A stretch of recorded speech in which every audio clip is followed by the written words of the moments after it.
Hey everyone, welcome to this beginner-friendly tutorial on HTML. Today, we'll explore one of the most fundamental tags in HTML. If you're just starting out with web development, this is a great place to begin. Let's start with the basics. HTML stands for Hypertext Markup Language. It's the standard language for creating web pages and web applications. The structure of a web page is defined using HTML tags, and each tag serves a specific purpose. First up is the HTML tag. This tag is the root of any HTML document. It tells the browser that everything inside it is part of the HTML structure. So, all HTML code is wrapped in the HTML tags. Next, we have the head tag. The head contains metadata about the web page, things like the title, links to external files, and more. Inside the head tag, we have the title tag.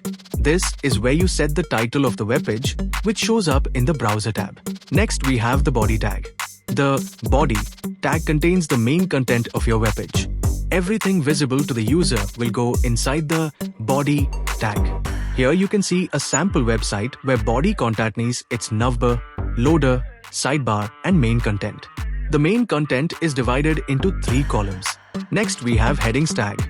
The H1 to H6 tags are used for headings, where H1 is the largest and H6 is the smallest.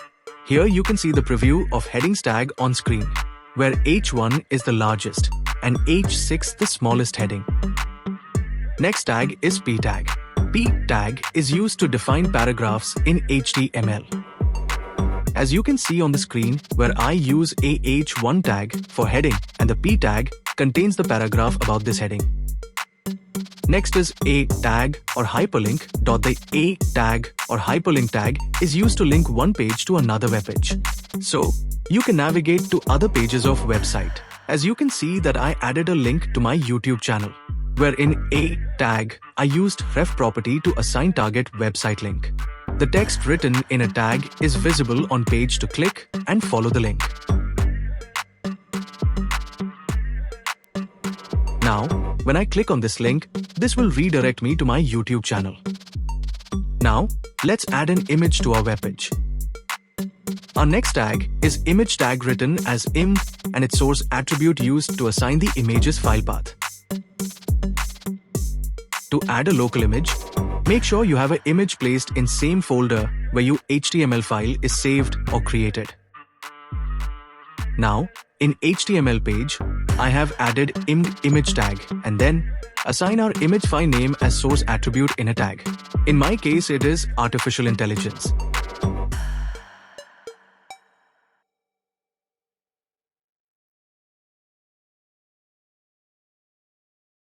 Now, you can see the image size is too big.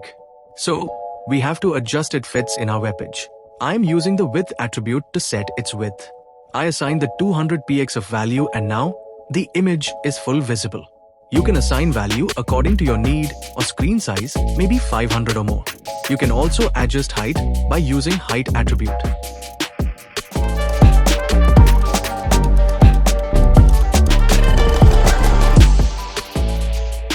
Now, we will use some text formatting tags like bold, italic, etc. As you can see, I used strong tag inside P tag to make artificial intelligence text bold.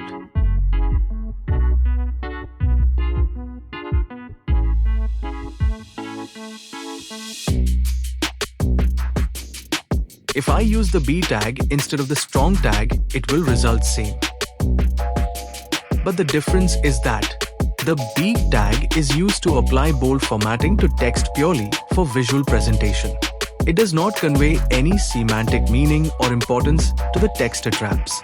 And the strong tag, on the other hand, is used to denote text with strong importance or emphasis. It carries semantic meaning, indicating to both users and search engines. Now, I'm using M tag to make artificial intelligence text italic.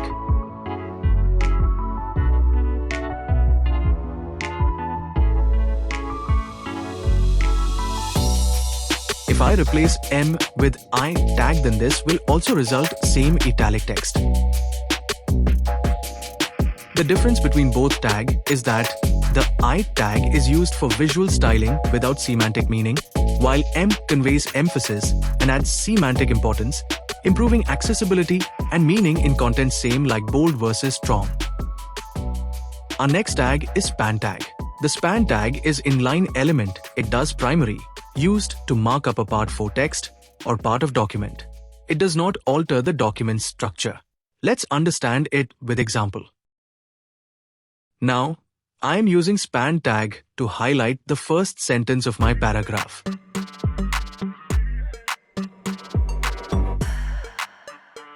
Now, I have my paragraph first line in the span tag, and you can see nothing changes in our output. To highlight text, we will use style or inline CSS.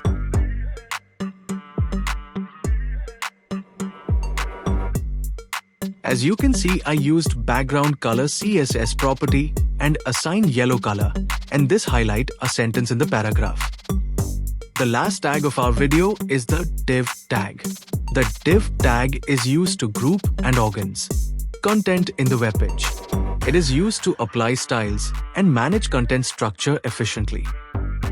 It's one of the most commonly used tags in HTML for structuring layouts. As you can see, the full web page is structured using div tag, an alert box designed under div tag.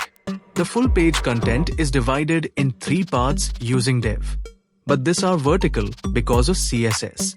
So, the div basically to make structures in your website that you can style with CSS. Here in this website, all the left links are under a left div and posts are under second div, that is main content, etc. Div is visible with the help of styles and require a separate video to explain. So, I will continue the div with style in other video. And that's all for now. Hope you enjoyed the video and learned something new. Hit the like button and subscribe to get this useful content in future. Have a nice day.